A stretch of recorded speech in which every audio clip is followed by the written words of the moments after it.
नमस्कार, स्वागत आहे तुमचं या कार्यक्रमात ज्याचं नाव आहे हॅलो डॉक्टर.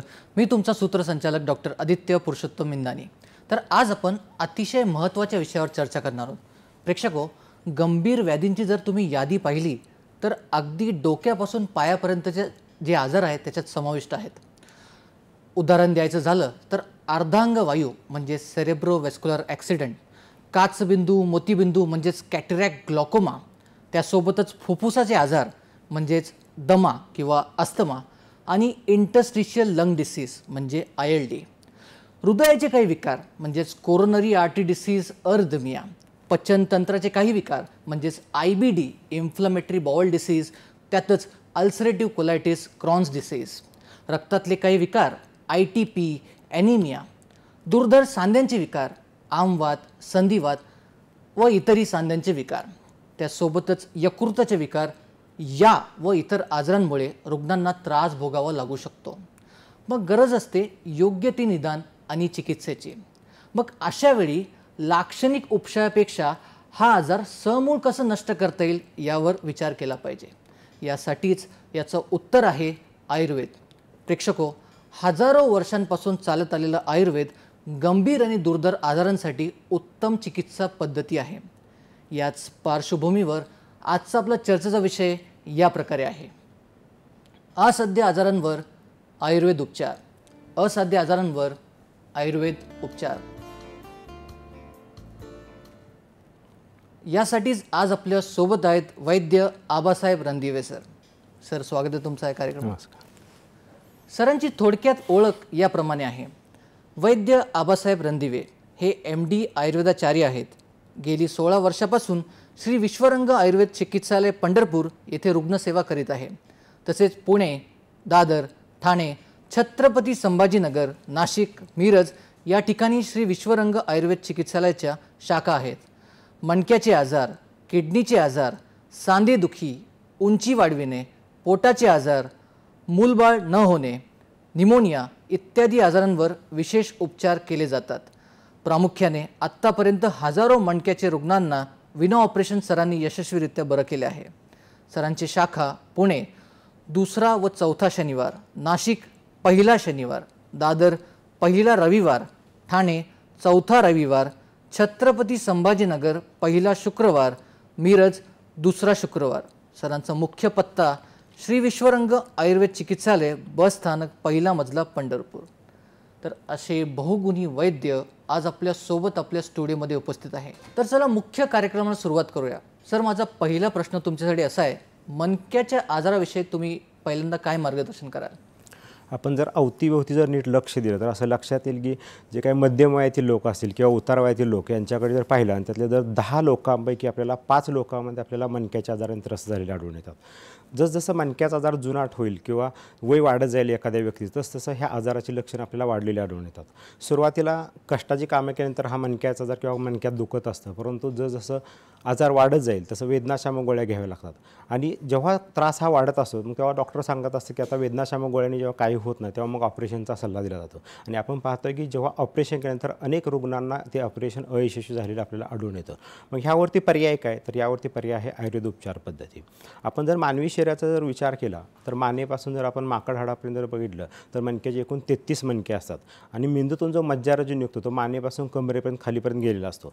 दर प्रत्येक मणक्याच्या मध्ये मणक्याची गादी असते, म्हणजे एक चिकट असा पदार्थ असतो. आणि त्या मणक्याच्या गादीतून डावीकडे आणि उजवीकडे प्रत्येक गादीतून एक नस गेलेली असते. जेव्हा मणक्याचा आजार होतो तेव्हा काय होतं तर सुरुवातीला ह्या मणक्याची गादी आहे तिची हळूहळू झीज होते किंवा ती मणक्याची गादी कमी होत असते. 2 मणक्याची गादीमधली जर गादी कमी झाली तर 2 मणके एकमेकाला घासायला लागतात आणि त्याच्यामुळे मग त्या ठिकाणी वेदना सुरू होतात. जसजसं आजार वाढेल तसं 2 मणक्याच्या मध्ये नस दबणं किंवा गादी सरकणे अशी आपल्याला लक्षणं आढळून येतात. जेव्हा पाठीच्या मणक्या किंवा कमरेच्या मणक्याचा आजार एखाद्या व्यक्तीला झालेला असतो तेव्हा सुरुवातीला कंबर दुखत असते, पुन्हा हळूहळू एक पाय दुखणे किंवा त्या पायामध्ये मुंग्या येणं, जसं आजार वाढेल तसं मग तो पाय जड होणे किंवा काही रुग्णांना चालता न येणं, एका पायाबरोबर पुन्हा दोन्ही पायही दुखायला लागतात किंवा जर एखाद्या व्यक्तीला असं जाणवतं की पाय जेव्हा बधीर होतो पायातली चप्पल निसटलेली सुद्धा लक्षात येत नाही. हाच आजार जेव्हा मानेच्या मणक्याचा होतो तेव्हा मानेमध्ये दुखत असतं किंवा मग नंतर काही लोकांना उठल्या उठल्या चक्कर यायला लागते किंवा कमरेमध्ये दुखणं, तसंच खांद्यात दुखणं, हातामध्ये मुंग्या येणं, हात जड होणं किंवा लिहिताना त्रास होणं किंवा टू व्हीलर जरी चालवायचं असेल तरी सुद्धा त्रास होतो. अशी एक ना अनेक लक्षणं आपल्याला जाणवतात आणि जेव्हा हा आजार वाढतो तेव्हा अनेक रुग्ण हे मग काठीच्या आजारांचा लागतात आणि जो आजार जास्त वाढला की मग रुग्ण अंथरुणाला खिळून पडलेले आढळतात. तर आपल्याला जो आयुर्वेदशास्त्र आहे ते विना ऑपरेशन आपण जे हे मणक्याचे आजार आहेत आतापर्यंत जवळपास हजारो रुग्णांना आपण उपशय दिलेला आहे. मला वाटतं की आयुर्वेद उपचार पद्धत जर घेतली तर विना ऑपरेशन हे मणक्याचे आजार जी लक्षणं आहेत आपण ती पूर्णपणे बरी करू शकतो. नक्कीच. मणक्याच्या आजारांबद्दल आम्हाला तुम्ही एवढ्या छान प्रकारे सांगितलं. त्यासोबत सर दुसरा प्रश्न असा आहे की अवेस्क्युलर नेक्रोसिस म्हणजेच एव्हियन खोब्याचे जे आजार असतात, आता कोविड नंतर हे आजार वाढत चालले आहेत, तर त्याविषयी तुम्ही काय मार्गदर्शन कराल? आपण पाहता की अव्हॅस्क्युलर म्हणजे जो खुब्याचा जो आजार आहे तर मांडीचे जे हाड असतं आपलं त्या हाडाच्या वरती बॉलसारखी रचना असते आणि ह्या आजारामध्ये प्रामुख्याने जो रक्तपुरवठा असतो तो बॉलला होणारा जो रक्तपुरवठा आहे ना तो कमी होतो किंवा बंद झालेला असतो. त्यामुळे त्या हाडाची ताकद कमी होते आणि मग हळूहळू त्या हाडामध्ये झीज होते आणि पुढे ते हाड कुजायला लागतं. आपण पूर्वी जर पाहिलं तर गेली 16 वर्ष झालं मी आयुर्वेद प्रॅक्टिस करतो, परंतु महिन्यात 2 महिन्यातून कधीतरी एखादा पेशंट अव्हॅस्क्युलर नेक्रोसिसचा क्लिनिकमध्ये येत होता. परंतु गेल्या 4 वर्षात जर बघितलं तर हे प्रमाण खूप वाढलेलं आहे आणि हे जे अव्हॅस्क्युलर नेक्रोसिस किंवा खुब्याचा आजार आहे ना हे मानवनिर्मित आहे सध्या ह्या 4 वर्षातलं जर बघितलं का तर कोविड झाला आहे म्हणून हे अव्हॅस्क्युलर नेक्रोसिस झालेलं नाही, परंतु त्या कोविडवर जे आपण उपाय केले आहेत म्हणजे रेमडेसिवीर सारखं जे काही स्टिरॉइडसारखी इंजेक्शन असतील किंवा कोविड होऊ नये म्हणजे काही लसीकरण आपण दिलेलं आहे. आपण बघतो की लसीकरणानंतर तरुण वयामध्ये हल्ली अनेक हार्टचे रुग्ण म्हणजे अटॅकचे रुग्णसुद्धा वाढलेले आहेत. त्या पद्धतीनं अव्हॅस्क्युलर नेक्रोसिसचे रुग्णसुद्धा त्या लसीमुळे आणि ह्या जे काही औषधोपचार केले त्याच्यामुळे वाढलेले आहेत. मला वाटतं की जर ॲलोपॅथी शास्त्रात जर किंवा आधुनिक उपचार पद्धती जर बघितली जगातली वेगवेगळ्या शास्त्राच्या तर अव्हॅस्क्युलर नेक्रोसिस जवळपास त्यांच्याकडे उपचार नाही आहेत आणि जेव्हा रुग्ण त्यांच्याकडे जातात तेव्हा त्यांनी ऑपरेशन हा एकमेव सल्ला म्हणजे खुब्याचा सांधा बदलणे एवढं त्यांच्याकडे उपचार सांगितलं जातं. ह्या आजारामध्ये सुरुवातीला जसं रक्तपुरवठा कमी होत जातो तसं पहिल्या जे स्टेज असते तेव्हा रुग्णाला खूपसा त्रास होत नाही, कधीतरी वेदना होत असतात त्यामुळे रुग्ण पेन किलर गोळ्या खाऊन बसत असतो. जसा हा आजार वाढायला लागतो तसं आपल्याला जाणवतं की तो रुग्णची चाल आहे ती चाल मंदावलेली असते आणि रुग्ण लंगडत असतो एका पायाने किंवा कधी कधी दोन्ही पायाने लंगडत असतो. जसा हा आजार वाढेल तसं तसं तो बॉल आहे तो कुजायला लागतो आणि वरून त्याची उंची कमी व्हायला लागते. त्यामुळे एक पायाची जी उंची असते ती अर्धा ते 1 इंचाने आपल्याला कमी झालेली आढळून येते. प्रामुख्याने ह्या आजारा ओळखायचं जर लक्षण पाहिलं तर दुसऱ्या तिसऱ्या स्टेजमध्ये जेव्हा रुग्ण जातो तेव्हा अशा रुग्णांना मांडी घालता येत नाही. म्हणजे हे एकमेव असं लक्षण आहे की लगेच समजून जातं की ह्या व्यक्तीला अव्हॅस्क्युलर नेक्रोसिस किंवा खुब्याचा आजार झालेला आहे. आणि मग अनेक रुग्ण आहेत की हल्ली साधारणतः ह्या 4 वर्षामध्ये तरुण वयामध्ये 30 ते 40 या वयामध्ये जास्त पद्धतीनं हा रुग्णांमध्ये झालेला आजार आढळून येतो.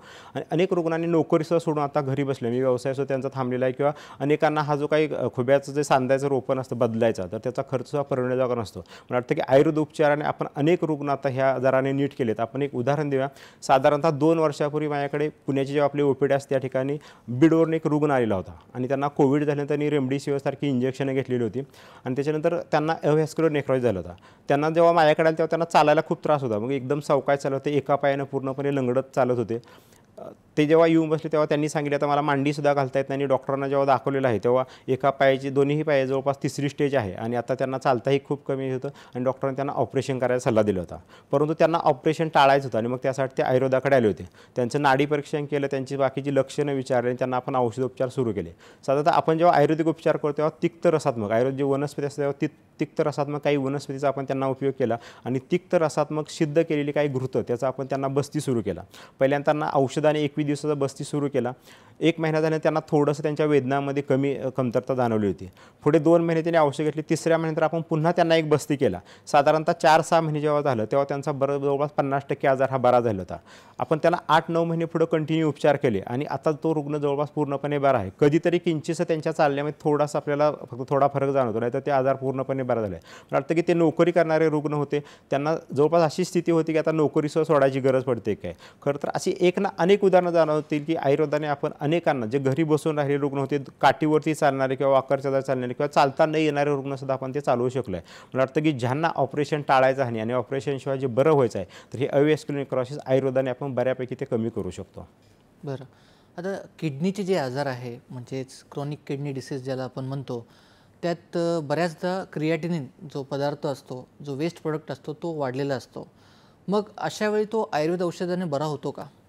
तर खूप छान प्रश्न आहे. आपण बघतो की किडनीचे आजार म्हटलं की जवळपास बघतो की आपण उपचार पद्धती ह्यावरती जवळपास नाहीत अशा जमा आहे. नंतर आपण जर बघितलं तर किडनीची वेगळी कारणं असतात आजार होण्यामागं. त्यातले प्रामुख्याने एक कारण जाणवतं की आपल्याला जेव्हा वेदनाशामक गोळ्या जास्त प्रमाणात खाल्ल्या जातात, म्हणजे मणक्याचे आजार असेल, संधिवात असेल किंवा पोटाचे आजार असेल, आणि ह्यामुळे जर रुग्णाला जर वेदना होत असेल तर वारंवार वर्षानुवर्ष पेनकिलर गोळ्या खाल्ल्या जातात आणि त्याचा परिणाम म्हणून किडनीवरती होत असतो. प्रामुख्याने महत्त्वाचं जे कारण आहे ते डायबिटीस, म्हणजे जेव्हा अनकंट्रोल शुगर असते किंवा एखाद्या व्यक्तीची शुगर कंट्रोलमध्ये राहत नाही तेव्हा त्याचा परिणाम ती किडनीवरती होतो आणि मग किडनीचे आजार आपल्याला झालेले आढळून येतात. किडनीचं जे काम आहे, आपण पाहतो की एक किडनी महत्त्वाचं आहे की शरीरातलं जे रक्त आहे ना, अशुद्ध रक्त शुद्ध करण्याचं काम करत असतं आणि त्याची जी घाण आहे त्या रक्तामध्ये जी मिसळलेली असते ती घाण आहे ती लघवी वगैरे बाहेर काढण्याचं काम करत असते. जेव्हा ह्या किडनीच्या कामामध्ये व्यत्यय येतो किंवा किडनी फेल होते तेव्हा अशुद्ध रक्त आहे ते सगळ्या शरीरात पसरलं जातं. आपण पाहतो की एखादी जर आपण चहाची गाळणीमधून चहा गाळत असतो तेव्हा द्रव पदार्थ खाली जात असतो आणि चहा जो आहे तो वरती जे घटक असतात ते वरती राहत असतात. आपण जर ती गाळणी जर खराब झाली तर काय होतं, ते घटक जे आहेत वरचे पण खाली येतात आणि त्याच्यामध्ये दूषितता मिसळली जाते.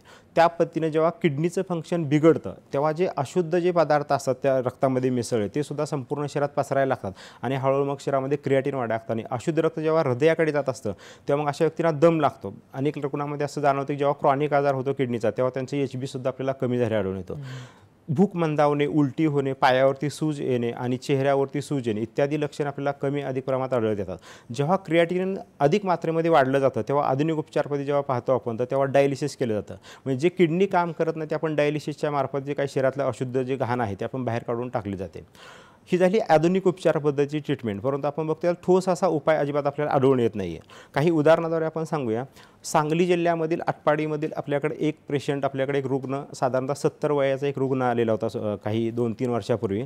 तर त्यांना किडनीचा आजार होता आणि किडनीच्या आजाराने ते त्रस्त असले. त्यांना अगोदर युरिनचं पण इन्फेक्शन वारंवार होतं असतं, त्यामुळे त्यांच्या किडन्या फेल झालेल्या होत्या आणि मग त्यांना सांगलीमध्ये ICUमध्ये त्यांना ॲडमिट केलं होतं.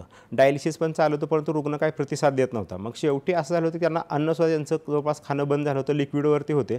बरेच दिवस रुग्णालयात ठेवल्यानंतर डॉक्टरांनी सांगितले की आता यांच्यावरती काही उपचार आपण करणं शक्य नाही, तुम्ही रुग्ण घरी घेऊन जावा. नातेवाईकांनी शेवटी निर्णय घेतला आणि ते रुग्णाला त्या आटपाडी जिथे होते तिथं घेऊन आले आणि त्याच्यानंतर त्यांना आपला पत्ता समजला होता पंढरपूर येथील दवाखान्याचा. त्यांचे नातेवाईक आपल्याकडे रुग्णाला घेऊन आले. रुग्ण जेव्हा बघितलं तेव्हा पायावरती सूज होते, रुग्णांना फक्त लिक्विड ते थोडंसं चारत होते. डॉक्टरांनी सांगितलं की 4-8 दिवसाचे सोबते आहेत.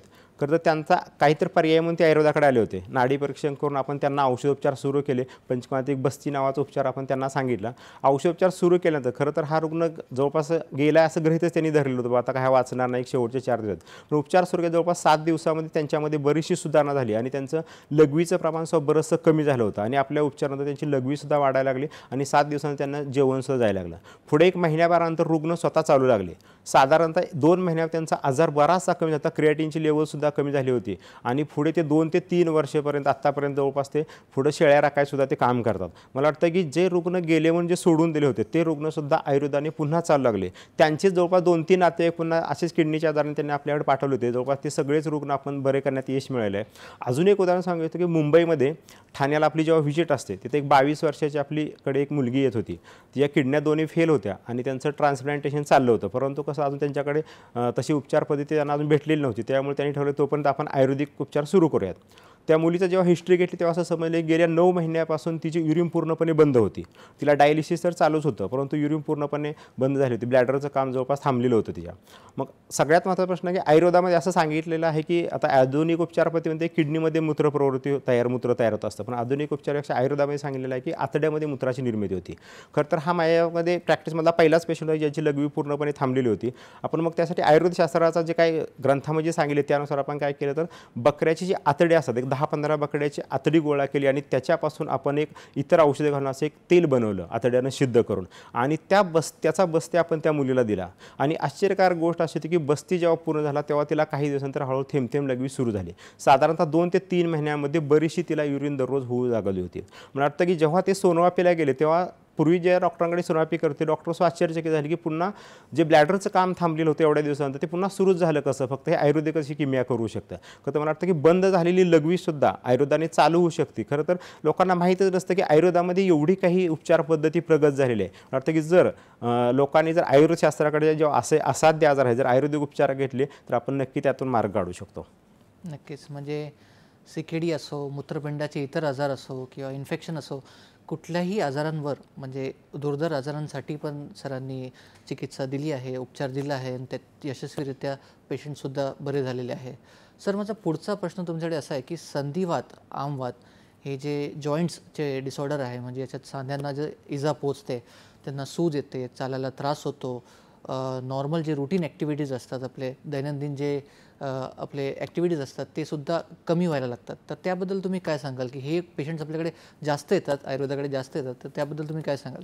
खरं तर आयुर्वेद ह्या गोष्टीसाठी चिकित्सा पद्धती फेमस आहे की सांधेदुखी किंवा आमवात ह्यासारख्या आजारावरती आयुर्वेदामध्ये खूप चांगले उपचार पद्धती करतात. वाताचे आजार जे आयुर्वेदामध्ये जवळपास 80 प्रकारचे वाताचे आजार सांगले आहेत. संधिवातामध्ये बघितलं तर आपण बोटापासून जर सुरुवात केली, हाताचे बोटं दुखणं किंवा मनगट दुखणे, कोपर असेल, खांदा आहे, मान पाठ दुखे असेल, गुडघ्यामध्ये सूज येणं किंवा गुडघा दुखणं, पायाची सांधे बोटं दुखणं, गोट्यामध्ये सूज येणे किंवा गोटा दुखणे इत्यादी आजार आपल्याला संधिवातामध्ये आढळून येतात. ह्या सांध्यामध्ये मग कधी कधी वेदना होत असतात, कधी सूज येते.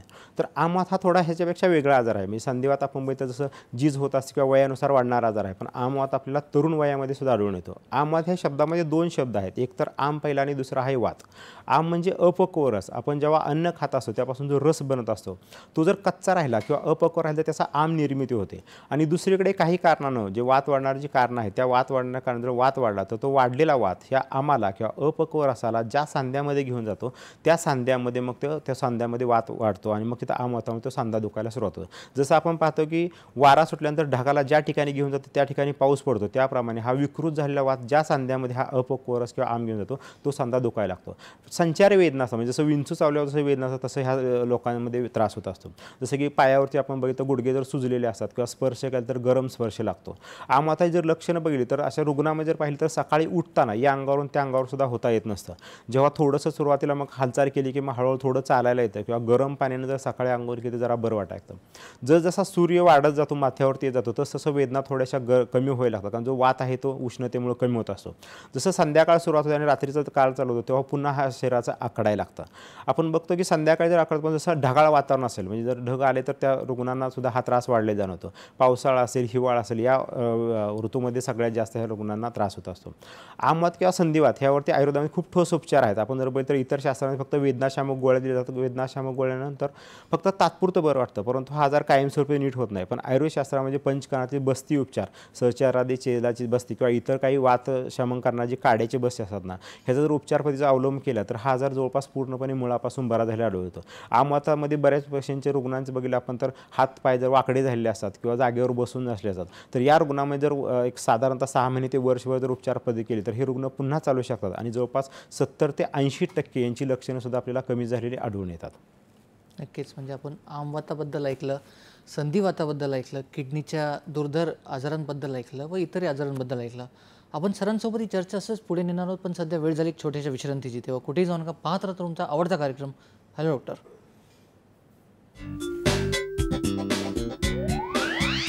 असाध्य आजारावर आयुर्वेद उपचार श्री विश्वरंग आयुर्वेद चिकित्सालय, शाखा पुणे, दादर, ठाणे, मिरज, छत्रपती संभाजीनगर, नाशिक, पंढरपूर. पत्ता नवीन बस स्थानक, पहिला मजला, पंढरपूर. संपर्क 9890472035, तसेच 9881030055, तसेच 7410510100 आणि 9561043187 कॉम. विश्रांतीनंतर परत एकदा स्वागत आहे तुमचं. एक कार्यक्रमात ज्याचं नाव आहे हॅलो डॉक्टर आणि आज आपण बोलत आहोत वैद्य आबासाहेब रणदिवे सरांसोबत. ब्रेकवर जाण्याआधी सरांनी आपल्याला किडनीचे आजार, संधिवात, आमवात व इतर आजारांबद्दल मार्गदर्शन केलं. सर माझा पुढचा प्रश्न तुमच्याकडे असा आहे की इनफर्टिलिटी किंवा वंध्यत्व किंवा मूल न होणे याचे मुख्य कारण जर आपण इंडियामध्ये बघितलं तर PCOD म्हणजे पॉलिसिस्टिक ओव्हरियन डिसीज आणि दुसरं म्हणजे एंडोमेट्रोसिस आहे. तर PCOD मुळे आलेला जो वंध्यत्व आहे, इनफर्टिलिटी आहे, मूल न होणे हा जो लक्षण आहे तो आपल्याला आयुर्वेद औषधाने बरा करता येतो का? आपण जर पाहिलं तर या मागचं मूळ कारण काय तर बदलती जीवनशैली.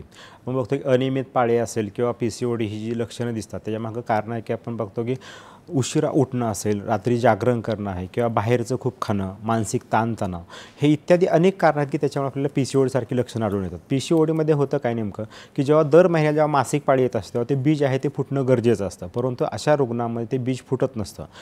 अनियमित मासिक पाळी, जेव्हा अनियमित मासिक पाळी येते तेव्हा शरीरावरती बरेचसे परिणाम होतात. म्हणजे मानसिक चिडचिड होत असते किंवा थायरॉईडसारखे आजार असतील त्यामुळे अनियमित मासिक पाळी आपल्याला जाणवून येते. आणि याचा परिणाम म्हणून हल्ली मुलीमध्ये तर हे प्रमाण खूप हल्ली जाणवतं. आणि याचा परिणाम असं होतं की लग्नानंतर जर बघितलं तर महिलांमध्ये मग वंध्यत्व येण्याचं आपल्याला प्रमाण आढळून येतं. यावरती जे आयुर्वेदिक उपचारपद्धती, आयुर्वेदातलं जे काय पंचकर्म असेल किंवा आयुर्वेदिक जे औषध असतात त्याच्यामुळे हा PCOD आपल्याला पूर्णपणे बराबर करता येतो किंवा अनियमित पाळी आहे ती नियमित करता येते. जेव्हा एखाद्या मुलीला किंवा एखाद्या महिलेला जेव्हा अनियमित पाळी येत असते किंवा जी महिन्याला म्हणजे 28 दिवस किंवा 30 दिवसाला मासिक पाळी येणे गरजेचं असतं, पण जेव्हा 1.5 महिने किंवा 2-2.5 महिन्यानंतर जेव्हा पाळी येते तेव्हा मग अशा वेळेला डॉक्टरकडे गेल्यानंतर डॉक्टर त्याला हार्मोनची इंजेक्शन किंवा काही गोळ्या देतात. त्यामुळे काय होतं ती मासिक पाळी आपल्याला रेग्युलर झालेली आढळून येते. परंतु ज्यावेळेस ह्या गोळ्या चालू आहेत तोपर्यंत ती पाळी रेग्युलर येत असते. आणि जर समजा ह्या गोळ्या बंद केल्या तर नंतर असं जाणवतं की पूर्वी 1.5-2 महिन्यांनी येणारी पाळीसुद्धा आता 3-4 महिने येत नसते. कारण का जेव्हा शरीर प्रयत्न करून जेव्हा पाळी आणत असतं, परंतु जेव्हा हार्मोनची इंजेक्शन किंवा गोळ्यानंतर जेव्हा पाळी आली जाते तेव्हा शरीर पुन्हा आळशी बनत असतं आणि गर्भाशय त्याचं काम कमी करतं. त्याच्यामुळं पूर्वी येणारी 1.5-2 महिन्याची पाळीसुद्धा पुढे लांबली जाते. पण आयुर्वेद उपचार ह्या मुळावरती काम करतं आणि आयुर्वेद ही जी काही सिस्टीम आहे ह्या सिस्टीमवरती काम करतं आणि पुन्हा हळूहळू ती पाळी जी आहे 1.5-2 महिन्याची पाळी पुन्हा महिन्यावरती यायला सुरुवात होत असते. आपल्याकडे एक 2-3 वर्षापूर्वी आपल्याकडे जो रुग्ण आला जवळपास 7 वर्ष त्या महिलेच्या लग्नात झालं होतं आणि त्यांना PCODचा तर आजार होता आणि जवळपास 1.5 ते 2 महिन्यानंतर मासिक पाळी यायची आणि ट्यूबल ब्लॉकसुद्धा होतं. अनेक उपचार करून ते थकले होते, परंतु त्यांना काही गर्भधारणा राहत नव्हती. आयुर्वेदिक उपचारासाठी आपल्याकडे आल्यानंतर आपण नाडी परीक्षण करून त्यांना सगळं पथ्य वगैरे समजावून सांगितलं आणि PCODवरील आपण त्यांना उपचार पद्धती सुरू केली आणि बस्ती नावाचे सहचरादी तेलाची आपण त्यांना बस्ती चालू केली. पुढे 1-2 महिन्यानंतर आपण त्यांना जे उत्तर बस्ती आहे जे गर्भाशय ट्यूबल ब्लॉक होतं त्यासाठी आपण उत्तर बस्ती चालू केली आणि साधारणतः 3 ते 4 महिने पाळीच्या नंतर आपण जेव्हा उत्तर बस्ती केली तेव्हा त्यांचा ट्यूबल ब्लॉकसुद्धा निघाला आणि नंतर 8 ते 9 महिन्यानंतर पुन्हा त्यांना गर्भधारणा राहिली. मला वाटतं की गेली ते 7 वर्ष लग्नाला झालं होतं, परंतु गेली 5-6 वर्ष त्यांनी अनेक ठिकाणची उपचार पद्धती घेतली होती. खरं तर त्यांनी जेव्हा हार्मोन्स थेरपी किंवा जास्त औषधं खाल्ली त्याच्यानंतर अजून त्यांच्या शरीरामध्ये बिघाड येतं, वजन वाढलेलं होतं, चिडचिड होत होती, अनेक त्यांच्यावर लक्षणं वाढलेली होती आणि आयुर्वेदिक शास्त्रानंतर ही लक्षणं तर आपण कमी केली, परंतु त्यांचं ट्यूबल ब्लॉकसुद्धा काढलं आणि आपण सहज त्यांना त्यामुळे गर्भधारणा राहू शकली. नक्कीच सर. आपल्याला एक फोन येतोय, मंगल आपटे बोलतात पुण्यावरून. मंगलजी तुमचा प्रश्न विचारा. हा, मला असं प्रश्न विचारायचा की सकाळी सकाळी काय जणांना असं ढेकरा येतात आणि ढेकरा आला की मग ते असंही होतं, मग ते इतके ढेकरा येतात की त्याला काही सुमारच राहत नाही. मग त्यांनी त्या बाबतीत काय आहार घ्यावा किंवा पाणी कोंबट सकाळी जेवायच्या आधी प्यावं आणि रात्रीचा आहार कितपत आणि कसा घ्यावा? धन्यवाद. हे गॅसेसमुळे होतं का? नक्कीच. असंही मला आपण जर बघितलं तर प्रामुख्याने हे जे लक्षणं असतात ती अपचनाची लक्षणं असतात. पण जेव्हा अन्न सेवन करत असतो तेव्हा अन्न जेव्हा खात असतो तेव्हा ते अन्नाचं पचन होत असतं आणि मग त्याचा जो मलभाग आहे शौचवाट आपण बाहेर टाकत असतो. परंतु जेव्हा हा चिकट पदार्थ जर शरीरातून पूर्णपणे बाहेर नाही गेला, आपण जर एक उदाहरण साधं पाहूया, आपण गोबर गॅसची टाकी बघितली तर त्यामध्ये सेंट टाकलं जातं आणि दुसऱ्या दिवशी ती टाकी वरती आलेली असते, मग त्यामध्ये गॅस तयार होत असतो. त्या पद्धतीनं मानवी शरीरामध्ये जेव्हा जे आतड्यामध्ये जो चिकट पदार्थ साठलेला असतो त्यामुळे गॅस तयार होतो आणि त्या गॅसमुळे ह्या ढेकरा येत असतात. आहारामध्ये पथ्य होईल तर जर हरभरा डाळीची किंवा बेसनपासून जे बनणारे पदार्थ आहेत ना ते पूर्णपणे बंद करावेत. आणि आयुर्वेदामध्ये कोष्टादी चूर्ण म्हणून सांगितलं आहे, ते जवळच्या वैद्याकडून जाऊन जर तुम्ही घेतलं तर ह्या ढेकरा पूर्णपणे बंद होतील. किंवा शंखवटी नावाची गोळी सुद्धा आयुर्वेद दुकानामध्ये भेटेल, ती घेतल्यानंतर सुद्धा ह्या आजारामध्ये बराचसा आपल्याला परिणाम झालेला आढळून येईल. बरं सर, PCODबद्दल तुम्ही आम्हाला सांगितलं की त्याच्यात ही बस्ती चिकित्सेने किंवा पंचकर्म चिकित्सेने हे आजार बरे करू शकतो आणि त्याचा अनुभव देखील तुम्ही आम्हाला सांगितला. सर, माझा पुढचा प्रश्न तुमच्याकडे असा आहे की निमोनिया झालं म्हणजे जे फुफ्फुसाचा आजार आहे, इन्फेक्टिव्ह आजार आहे, बॅक्टेरियल, व्हायरल, फंगल असू शकतो किंवा लंग फायब्रोसिस म्हणजेच इंटरस्टिशियल लंग डिसीजसारखा आजार आहे ज्याच्यात लंग जी असते ते फायब्रोज्ड होते म्हणजे एकदम श्रंकन अप होते. ह्या सगळ्या आजारांमध्ये ऑक्सिजन लेवल कमी होते आणि तुम्ही कोविडमध्ये देखील खूप उल्लेखनीय काम केलं आहे. तर त्यात आयुर्वेद औषधाने फरक पडतो का? म्हणजे ऑक्सिजन लेवल परत नॉर्मल होऊ शकते का? बरोबर. आपण जर निमोनिया बघितलं, ह्या निमोनिया आजाराने प्रामुख्याने श्वास आणि उच्छ्वास म्हणजे श्वास आत घेणं आणि बाहेर सोडणं ह्याला आपल्यामध्ये ह्या रुग्णामध्ये आपल्याला त्रास जाणवतो. जेव्हा श्वास उच्छ्वासाला त्रास होतो तेव्हा अशा लोकांमध्ये ऑक्सिजनची कमतरता जाणवते. आपण कोविडमध्ये जर पाहिलं तर प्रामुख्याने सगळ्या लोकांमध्ये जेव्हा निमोनिया जाणवत होतं तेव्हा त्यांची ऑक्सिजन लेवल कमी होत होती आणि ऑक्सिजन लेवल कमी झाली की मग रुग्णांना कृत्रिम ऑक्सिजन लावून असेल, पुढं मग ते ICUमध्ये घालून त्यांना खूपसं काही त्रास होत होता. आपण जर बघितलं व्हेंटिलेटरसुद्धा अनेक रुग्ण घ्यावे लागत असत. कोविडच्या काळामध्ये जेव्हा हा जो लक्षण होते सुरुवातीला पहिल्या लाटेपासून मी याच्यावरती बरंचसं काम केलं होतं आणि साधारणतः महाराष्ट्रामध्ये 30 सेंटर मी उभा केली होती आणि त्या ठिकाणी आपण हे औषध आपली वैयक्तिक जे आपण अमृतादी कॅप्सूल नावाचे औषध आपण तयार केलं होतं ते आपण पुरवत होतो. तर ह्या आजारामध्ये असं होतं की जगामधले अनेक पॅथी ह्याच्यावरती दमलेल्या होत्या, परंतु मला वाटतं की आयुर्वेद हे एकमेव शास्त्र होतं की जे विदिन 5 मिनिटामध्ये रिझल्ट देत होतं. म्हणजे मी असे अनेक हजारो रुग्ण होते की ज्यांना आपल्या औषधानंतर फक्त 5 मिनिटात ऑक्सिजन लेवल वाढलेला होता. म्हणजे व्हेंटिलेटर असलेल्या रुग्णामध्ये सुद्धा नळी वाटी जर आपलं औषध जर अमृताची कॅप्सूल जर बारीक करून ती जर दिली बुकटी तर 5-5, 10-10 मिनिटांमध्ये ऑक्सिजन लेवल वाढत होते. खूप हा बिकट असा आजार होता. आपण जर काही उदाहरणं जर सांगायची झाली तर आपण बघतो की साधारणतः काही वर्षापूर्वी पंढरपूरच्या माझ्या क्लिनिकमध्ये एक महिला आणि त्यांचा मुलगा, एक 40 वर्ष मुलाचं वय होतं, महिलेचं एक 60-65 वर्ष असेल, ते दोघं क्लिनिकमध्ये आले होते आणि OPDमध्ये आत येता क्षणीच त्या महिलेनं दंडवत घातलं. म्हणजे झोपली आणि त्याच्या मागे तो मुलगाही खाली झोपून नमस्कार केला. मला काही कळतच नव्हतं कारण त्या लोकांना मी दोघांनाही कधी पाहिलेलं नव्हतं किंवा काही आठवतही नव्हतं. मी उठून बसलो आणि त्यांना सांगितलं, उठा, का झोपलाय तुम्ही, असं किंवा नमस्कार का करता. मी त्यांनाही नमस्कार केला, त्यांना खुर्चीवरती बसायला सांगितलं. त्यानंतर ती महिला सांगायला लागली की त्यांचा जो मुलगा होता, जो सोबत आलेला, तो अमेरिकेमध्ये नोकरीला होता आणि साधारणतः कोविडच्या काळामध्ये तो गावी आला होता. म्हणजे तो कर्नाटकमध्ये बेंगलोरमधील ते दोघंजण होते आणि मग तिथे बेंगलोरला आल्यानंतर त्याला कोविडची लागण झाली आणि त्याला आजार तो असा वाढला की त्याचा CT स्कोअर बी 24पर्यंत गेला होता आणि मग त्याला मग हळूहळू ऑक्सिजन लेवल कमी व्हायला लागले. हॉस्पिटलमध्ये तर ॲडमिट होताच, परंतु तो आजार तरी पण डॉक्टरांना काही कंट्रोलमध्ये आला नाही आणि पुढे मग पेशंटला व्हेंटिलेटरवर घ्यावं लागलं. साधारणतः एक 35 दिवस ते रुग्ण ICUमध्ये ॲडमिट होता आणि मग डॉक्टरांनी सांगितले की तो काळ असा होता की जास्त दिवस रुग्णांना तिथं ठेवणंही गरजेचं नव्हतं, कारण का तर की रुग्ण खूप वेटिंगला होते, रुग्णांची संख्या सगळीकडे वाढत होती आणि डॉक्टरांनी सांगितले आता या रुग्णाला आपण काही करू शकत नाही, तुम्ही आता घरी घेऊन जावा. तरी त्या आईची इच्छा होती काहीतरी आपण प्रयत्न करू, एक 5-7 दिवस अजून ठेवा, म्हणजे ती कसं तरी पुढे ढकलत होते. रुग्ण अजिबात प्रतिसाद देत नव्हता. त्यानंतर त्यांना आपलं एक त्यांच्या नातेवाईकडून नाव समजलं होतं. त्याच्यानंतर त्यांनी एक गाडी तिथून लगेचच बेंगलोरवरून पंढरपूरला पाठवली आणि आपलं जे अमृतादी कॅप्सूल नाव होतं आणि अमृतादी चाटण ही 2 जी औषध होती त्यांना ते आपण दिली आणि त्यांनी ती सुरू केली आणि त्याच्यानंतर औषधोपचार सुरू केले. त्यांना पहिल्या दिवशी असं जाणवलं की रुग्णांची हालचाल वाढलेली होती. समजा 2 ते 3 दिवसामध्ये हळूहळू ऑक्सिजन लेवलमध्ये सुधारणा झाली आणि 4थ्या दिवसामध्ये त्यांना ते व्हेंटिलेटर काढलेला होता आणि ऑक्सिजन मास्क लावला होता. पुन्हा तो 5-6 लिटर ऑक्सिजन चालू होता. साधारणतः 8-10 दिवसामध्ये तो रुग्ण पूर्णपणे बरा होऊन त्याला घरी सोडलं होतं. ती आई सांगत होती की खरं तर आम्ही हा रुग्ण आता गेला असंच गृहीत धरलं होतं, परंतु आम्हाला माहिती नव्हतं की आयुर्वेदशास्त्र एवढा सगळं काय वाढलं होतं. जवळपास त्यांनी 30 लाख रुपये त्यांचा खर्च होता. मुलगाही कमवत होता भरपूर, त्याला 80 लाखाचं पॅकेज होतं, त्यामुळे त्यांना पैशाची कमतरता नव्हती. परंतु डॉक्टरांनी सांगितलं आम्ही ह्याला काहीच करू शकत नाही. शेवटचा टप्पा म्हणून त्यांनी आयुर्वेदावरती विश्वास ठेवून प्रयत्न केला होता. मला वाटतं की ते सांगत होते की आम्हाला कधी वाटलंही नव्हतं की आम्ही आमचा आता मुलगा हा पुन्हा पाहू शकेल, परंतु आयुर्वेदाच्या जोरावरती त्यांना त्यांचा मुलगा आपण तो वाचवू शकलो आणि त्यांनी सांगितलं की आम्ही विठ्ठलाच्या दर्शनासोबत बाबा तुमची भेट घ्यावी, आपण तुमच्याकडे आलो कारण तुमच्यामुळेच हा आमचा मुलगा आता हा जिवंत राहिला आहे. वाटतं की हे एक उदाहरण झालं, परंतु कोविडमध्ये मी अशी एक हजारो रुग्ण सांगू शकतो की ज्यांना आपण शेवटच्या टप्प्यामध्ये म्हणजे पूर्णपणे हालचाल बंद झाली किंवा व्हेंटिलेटर किंवा डॉक्टरांनी घरी घेऊन जाण्यास सांगितलं, किंवा काही रुग्ण असे होते की हॉस्पिटल भेटलेलं नाही आहे, 24-24पर्यंत स्कोअर केला, डॉक्टरांनी ॲडमिट करून घेतलं आणि अशा रुग्णांना आपण 1-2 दिवसामध्ये चाललं होतं. पंढरपूरमधील अजून एक असा रुग्ण होता की जो ऑक्सिजन लेवल त्याची पूर्ण कमी झाली, डॉक्टरांकडे आणल्यानंतर जवळपास त्यांचं वय 75पर्यंत होतं आणि डॉक्टरांनी सांगितले की आता बेड तर शिल्लक नाही, त्यामुळे आम्ही काय ॲडमिट करून घ्या, तुम्ही घरी घेऊन जावा. त्या रुग्णाला तसंच ते रुग्ण नातेवाईक घरी घेऊन गेले होते, आपली औषध चालू केली आणि आश्चर्य गोष्ट होती की डॉक्टरांनी ज्यांना ॲडमिटसुद्धा करून घेतलं अशा रुग्णाला 2 ते 3 दिवस औषधं जेव्हा चालू केली तेव्हा त्याच गावातील एका नातेवाईकांनी 3ऱ्या दिवशी आपल्याला एक फोटो पाठवता आणि ते आजोबा 3ऱ्या दिवशी शेतामध्ये दूध घेऊन येते सायकलवरती. मला वाटतं की जे रुग्ण गेले म्हणजे सोडून दिले होते असे रुग्णसुद्धा आयुर्वेदाने बरे करू शकलो. खरं तर असं वाटत नव्हतं कोणाला की जेव्हा इमर्जन्सी ट्रीटमेंटमध्ये आयुर्वेद काम करू शकतं का. कोविडमध्ये जवळपास मी 1.5 महिना यावरती बराचसा रिसर्च करत होतो आणि मी ही जे औषध शोधून काढत होतो अमृत कॅप्सूल, त्याच्यामुळे आपण हजारो रुग्ण वाचवू शकलो. खरं तर याला जर राजकीय जर आश्रय भेटला असता, राजाश्रय जर मिळाला असता, मला वाटतं की ज्या नातेवाईकांचे रुग्ण कोविडमध्ये गेले तर आयुर्वेदाने मला वाटतं त्यातले निम्मित रुग्ण आम्ही नक्की वाचवू शकलो असतो. परंतु आयुर्वेदाला एवढं राजाश्रय नाही मिळाल्यामुळं शेवटी एका व्यक्तीची मर्यादा असते कुठेपर्यंत पोहोचणे, त्यामुळे आपण खरं तर बरेचसे रुग्ण वाचवू शकलो नाही, कारण आपण तिथं पोहोचू शकलो नाही. मला वाटतं आत्ताही ज्या लोकांना निमोनिया बसले असतो की ICUमध्ये रुग्ण असतात आणि एकदम शेवटच्या टप्प्यामध्ये असतात, त्यांनी जरी तुमचा आयुर्वेदावर विश्वास नसेल तरी आपला रुग्ण वाचावा या दृष्टीने फक्त एकदा आयुर्वेदातले अमृतादी कॅप्सूल किंवा आपली जी औषधं आहे तर ती चालू करून पाहावी. फक्त एका दिवसामध्ये तुमच्या रुग्णाचा निमोनिया कमी होतो. जवळपास 100 रुग्णांना जर आपण औषध, जवळपास 80 रुग्णांमध्ये नक्की आपल्या औषधाचा हा चांगला परिणाम दिसून येतो आणि तुमचे रुग्ण तुम्ही नक्की वाचवू शकाल. आणि मग त्यानंतर मात्र तुम्ही आयुर्वेदाचे नक्की गुणगान करा किंवा इथून पुढे नक्की आयुर्वेद जेव्हा इमर्जन्सी ट्रीटमेंट तेव्हा सुद्धा आयुर्वेदिक उपचार देऊ शकाल.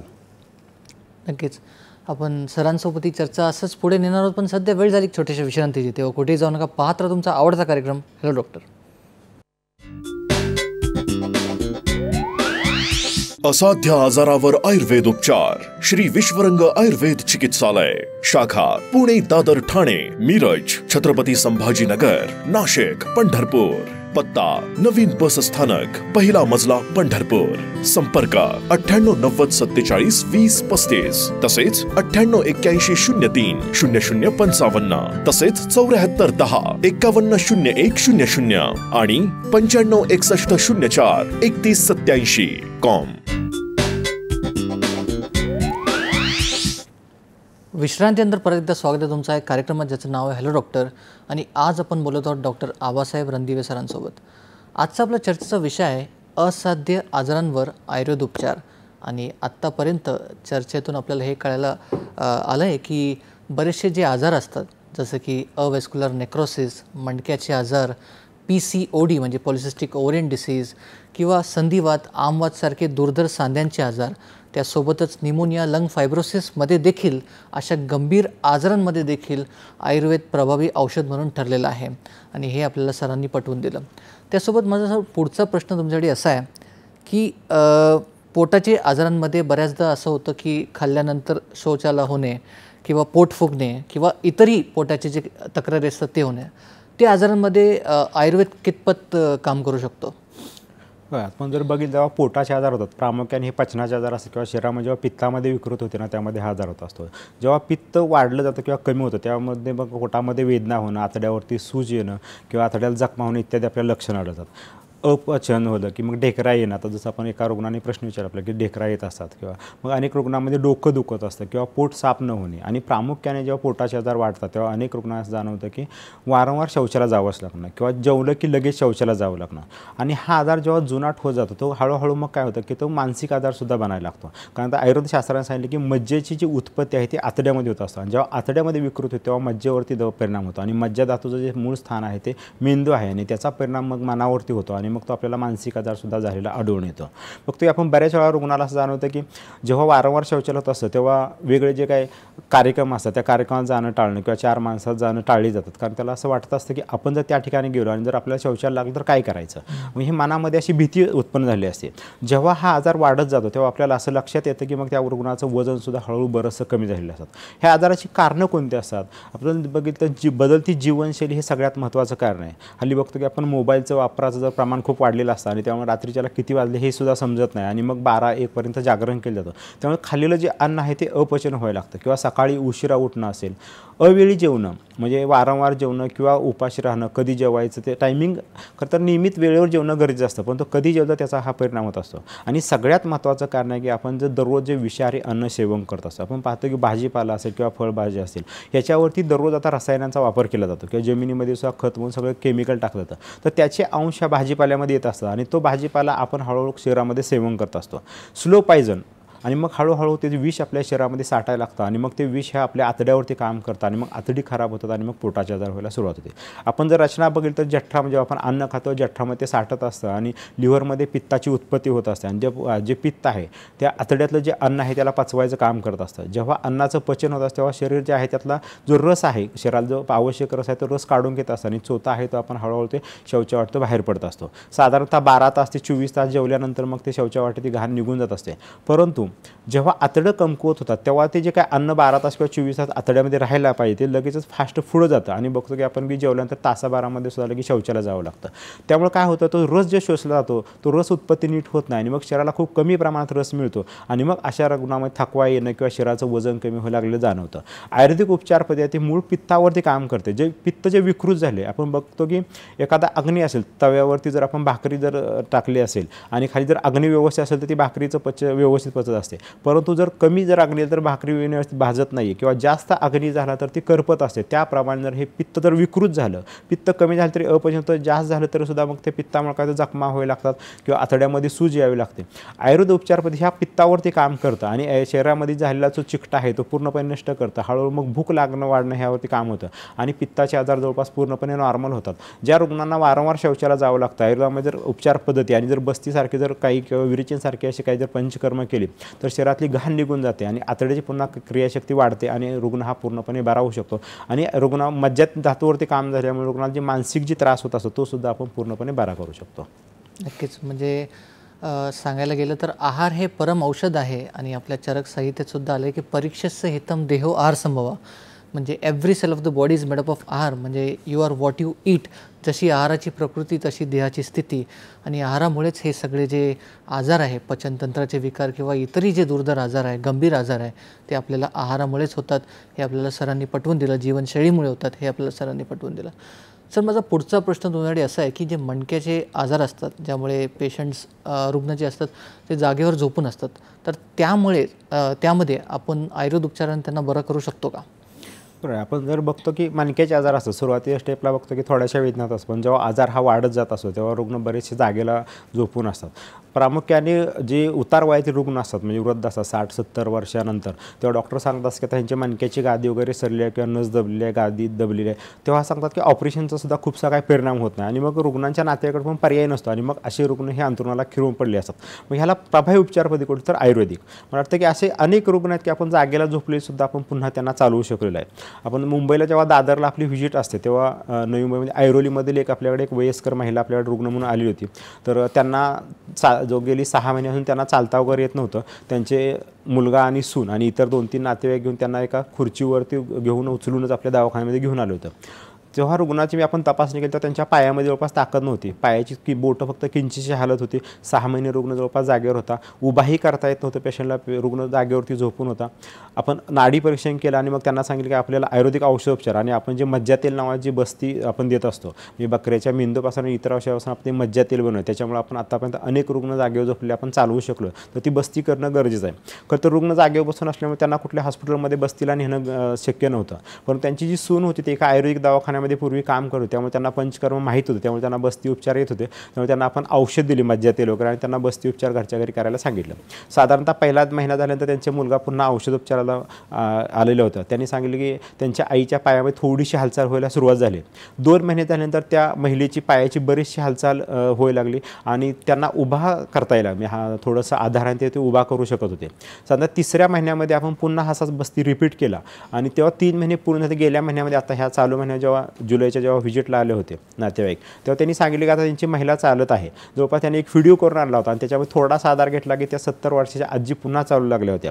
तर एकदम चांगलं ते कुटुंब होतं, ते आईची ते सेवा सुद्धा खूप करत. त्यांनी अनेक डॉक्टरांना दाखवलं होतं, बऱ्याच ठिकाणी उपचार पद्धती घेतली होती, परंतु त्या महिलेमध्ये काही फरक पडत नव्हता. त्यांची एवढीच इच्छा होती की जी जागेवर झोपून आहे ती तिला उठून बसता जरी आलं किंवा थोडंसं शौचालयावर जाताल तर बरं होईल. मला वाटतं की आपण त्यांना 6 महिने ते 1 वर्षभर औषध घ्यायला सांगितलं, परंतु फक्त 3 महिने झाला आणि 3 महिन्यामध्ये आता ती आधाराने ती महिला चालू लागली. तर की असे अनेक रुग्ण आपण जे जागेवर बसले आहेत आणि असं वाटतं असतं की आता बऱ्याच जणांची इच्छा असते की आपण आपल्या आईवडिलांना उपचार पद्धती करावी, परंतु डॉक्टरसुद्धा थकले असते, सांगत असते की या वयामध्ये ऑपरेशनसुद्धा शक्य नाही. तर अशा रुग्णांना नक्कीच आयुर्वेद हा साथ देईल. म्हणजे त्यांचा जो काही आपण बघतो की जे जागेवर झोपले त्यांना आपण पुन्हा चालवू शकतो. त्यासाठी आयुर्वेद पंचकर्म असतील किंवा औषध चालू केली तर नक्की आपण असे रुग्ण पुन्हा चालवू शकेल. नक्कीच, म्हणजे पंचकर्माच्या मदतीने आपण अनेक आजार, गंभीर आजार बरे करू शकतो. आणि तसा रेफरन्स देखील आपल्या संहितेत आला आहे की न तेषां पुनरुद्भव, म्हणजे हा जो आजार असतो, कुठलाही आजार असेल तो पुन्हा होत नाही पंचकर्म चिकित्सेने, हे आपल्याला सरांनी पटवून दिलं. सर, उंची वाढवणे याबद्दल आपण एक वेगळा सत्रसुद्धा तुमच्यासोबत केला आहे आणि तुम्ही यामध्ये स्पेशलिस्टसुद्धा आहात. तर उंची वाढवणे हे जे विषय आहे, तर हे आयुर्वेदाने आपण उंची वाढवू शकतो आणि याला कसा विचार केला जातो? आपण जर बघितलं तर गेल्या 16 वर्षामध्ये जवळपास मी 50,000पेक्षा अधिक मुलं आणि मुलींना आपण ही औषध दिलेली आहेत. कळका, तर उंची न वाढण्याची बरीच कारणं, त्यामुळे प्रामुख्याने अनुवंशिकता हे एक महत्त्वाचं म्हणजे कारण असतं. आईवडिलांची किंवा आजी आजोबा किंवा नात्यातल्या जवळच्या लोकांची उंची कमी असणं हे कारण असतं, किंवा जुळ्यांचा जन्म होणे, डायबिटीससारखे लहानपासून जर आजार असेल, थायरॉईड असेल किंवा हृदयाचे काही आजार असतील, याच्यामुळे उंची कमी राहत असते. सोबत हल्लीच्या काळामध्ये सगळ्यात महत्त्वाचं जे मुलींमध्ये कारण आढळते की पूर्वी 8वी 9वी 10वीमध्ये जी मासिक पाळी सुरू होते, हल्ली मुलींना 5वी 6वीच्या वर्गामध्ये पाळी यायला लागली आणि त्याचा परिणाम स्वरूप म्हणून त्यांची वाढ लवकरच बंद होत असते. अनेक वेगळे कारणामुळे आपण जर उंची जर वाढली त्याचा फायदासुद्धा खूप होत असतो. आपण फक्त विवाह जुळण्यामध्ये मदत होत किंवा स्पर्धा परीक्षा असतील, पोलीस भरती असेल, सैन्य भरती असेल किंवा सुंदर दिसणे इत्यादी आपल्याला उंचीचा फायदा होत असतो. आपली जी औषध असतात साधारणतः आपण जर बघितलं मुलीमध्ये 2 वर्षापासून ते 21 वर्षापर्यंत आपल्या औषध चांगलं काम होत असतं आणि मुलामध्ये 2 ते 24 वर्षापर्यंत आपल्या औषध चांगली उंची वाढत असते. नॉर्मल जर बघितलं तर दुसरीच्या पुढं दुसरीतले मुलं बघितलं किंवा तिथून पुढचा जर आपण विचार केला तर मासिक पाळीपर्यंत मुलीमध्ये खूप चांगली उंची वाढत असते. ती वाढायची गती असते दुसरी नंतर पाळीपर्यंत ती वर्षाला 3 ते 4 सेंटीमीटर असते. पण जी मुलं उंचीनं कमी असतात त्यांची उंची 1.5, 2, 2.5 सेंटीमीटर दरवर्षी वाढत असते. जेव्हा आपण औषध सुरू करू शकतो तेव्हा 1.5, 2, 2.5 सेंटीमीटर जी उंची वाढत असते ती औषधानंतर 5, 6, 7 सेंटीमीटर आपल्याला दरवर्षी वाढली जाते. मुलामध्ये जवळपास 16 वर्षात आपले रिझल्ट खूप छान येतात. 100पैकी 100 मुलांची आपण 16 वर्षात उंची वाढू शकतो. 16 वर्षानंतर पुढे 24 वर्षापर्यंत आपल्या औषधांचा 80% रिझल्ट येतो. जसं मुलीमध्ये मासिक पाळीनंतर 21 आपल्याला 80% रिझल्ट येऊ शकतो. मला वाटतं की वेगळी जरी कारणं असतील तर आपल्या आयुर्वेदिक उपचार पद्धतीनं खूप जणांची आपण उंची वाढवण्यात यश मिळालं आहे. त्यामुळे ज्यांची उंची कमी असेल, अनुवंशिकता असेल किंवा इतर कोणत्याही कारणानं जर उंची कमी असेल तर आयुर्वेदिक उपचार पद्धती आपण नक्की खूप छान उंची वाढवू शकतो. नक्कीच. आपण सरांसोबत ही चर्चा असंच पुढे नेणार आहोत, पण सध्या वेळ झाली एक छोट्याशा विश्रांतीची. तेव्हा कुठे जाऊ नका, पाहत राहा तुमचा आवडता कार्यक्रम हॅलो डॉक्टर.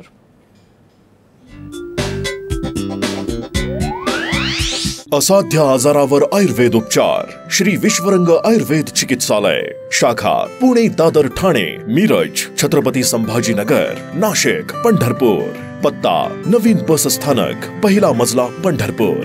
संपर्क 9890472035 तसेच 9881030055 तसेच 7410510100 आणि 9561043187 कॉम. विश्रांतीनंतर परत एकदा स्वागत आहे तुमचं आहे कार्यक्रमात ज्याचं नाव आहे हॅलो डॉक्टर. आणि आज आपण बोलत आहोत डॉक्टर आबासाहेब रणदिवे सरांसोबत.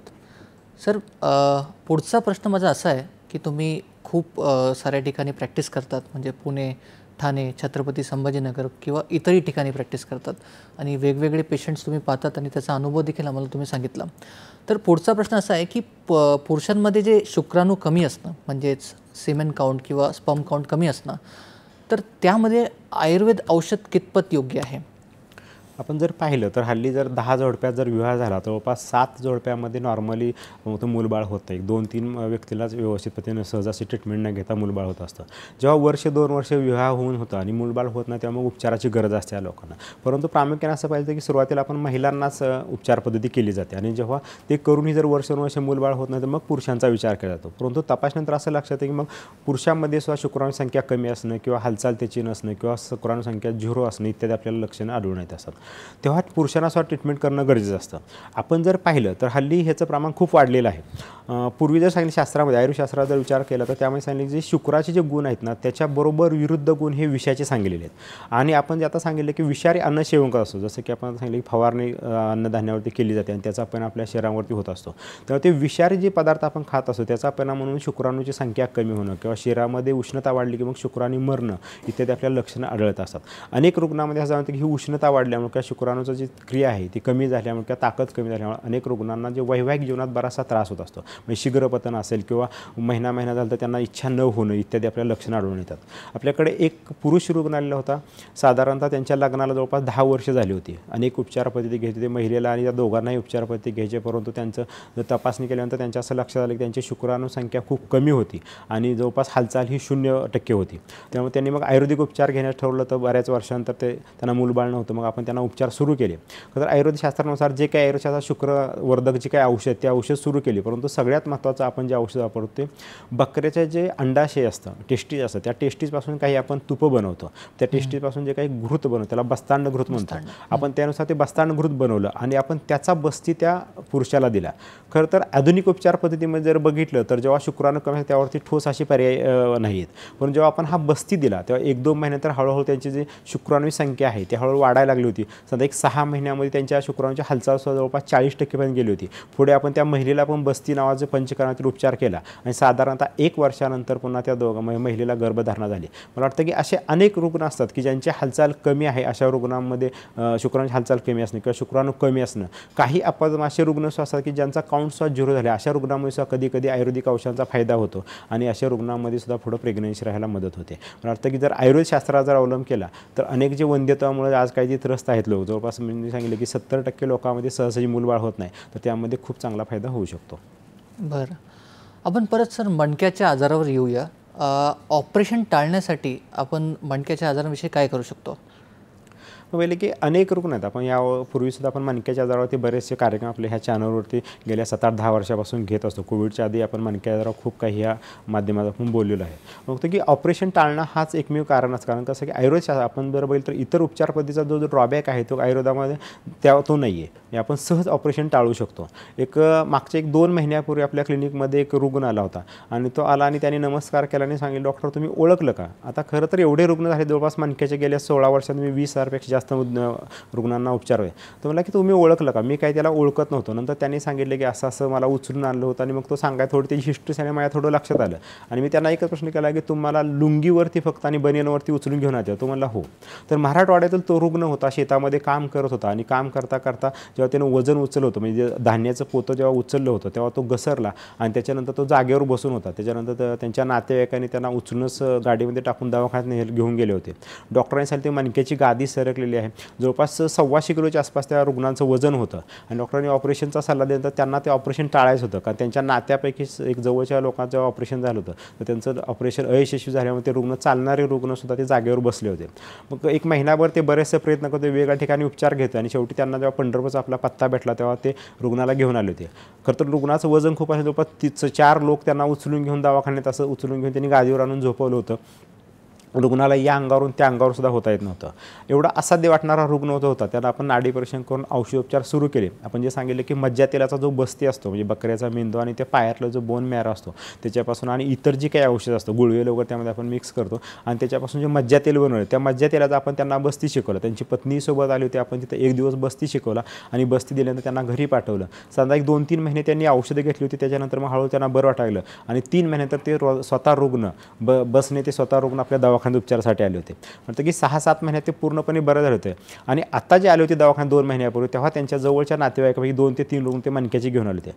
सगळ्यात सांगायचं तात्पर्य असं होतं की 6 वर्षापूर्वी तो रुग्ण आला होता. साधारण कोविडच्या अगोदर 18-19 साली तो आपल्याकडे आलेले होते आणि आत्ताही ते रुग्ण ठणठणीत होते. मला वाटतं की आधुनिक उपचारमध्ये विचार करायचा त्यांनी ऑपरेशन जर केलं असतं, मला वाटतं की जो सक्सेस झालाच किंवा नसतं ते आत्ता सांगता येणार नाही आपल्याला. परंतु जर ते सक्सेस झाला असतं तरी त्यांना काम करता आलं नसतं किंवा ते पुढं हा आजार पुन्हा वाढला असता.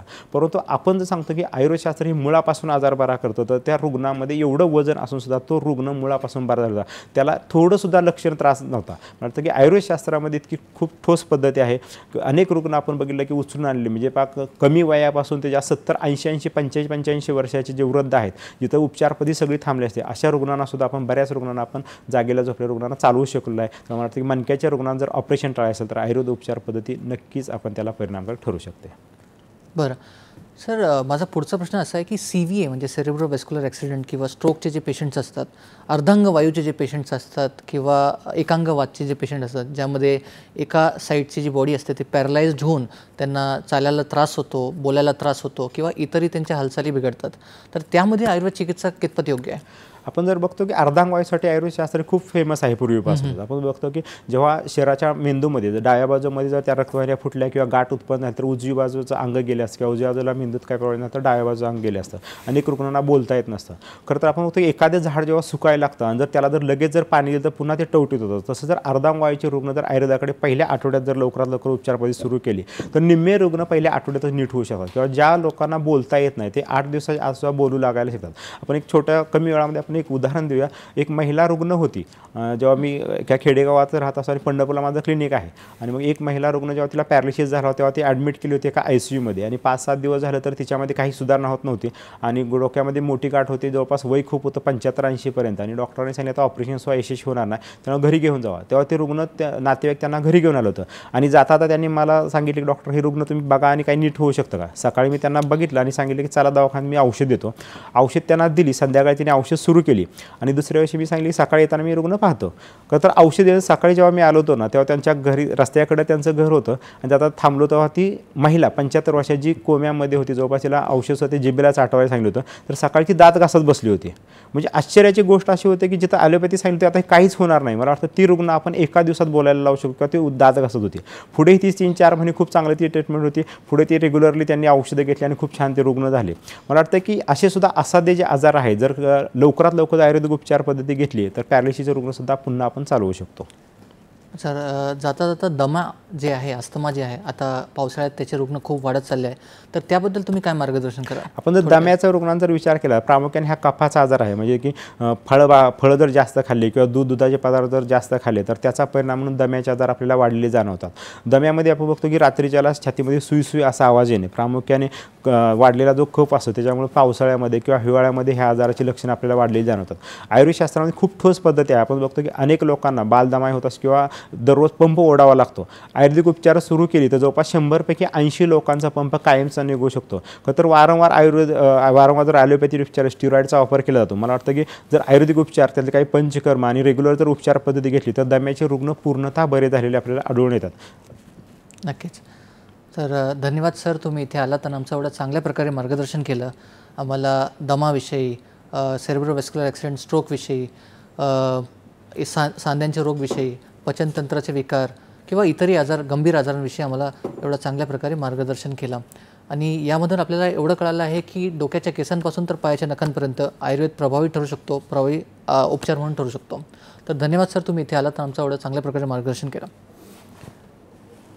आणि तुमच्यासाठी असंच नवनवीन चर्चासत्र आपण सुरू ठेवू, पण सध्या वेळ झाली तुमचं निरोप घेण्याची. चर्चेतील माहिती तुमच्या दैनंदिन जीवनात नक्कीच उपयोगी पडेल आणि आरोग्य दृष्टीने तुम्हाला याचा फायदा होईल ही अपेक्षा. तर प्रेक्षको, योग्य सल्ला द्या, योग्य सल्ला घ्या, स्वस्थ रहा, मस्त रहा. नमस्कार.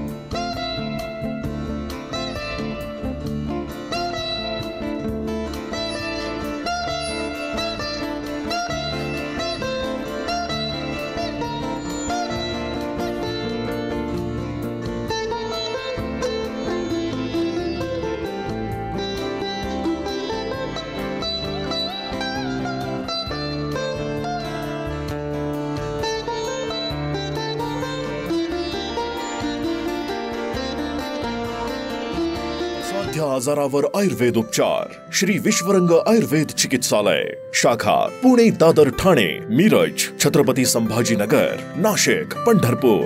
पत्ता नवीन बस स्थानक, पहिला मजला, पंढरपूर. संपर्क 9890472035, तसेच 9881030055, तसेच 7410510100 आणि 9561043187. com.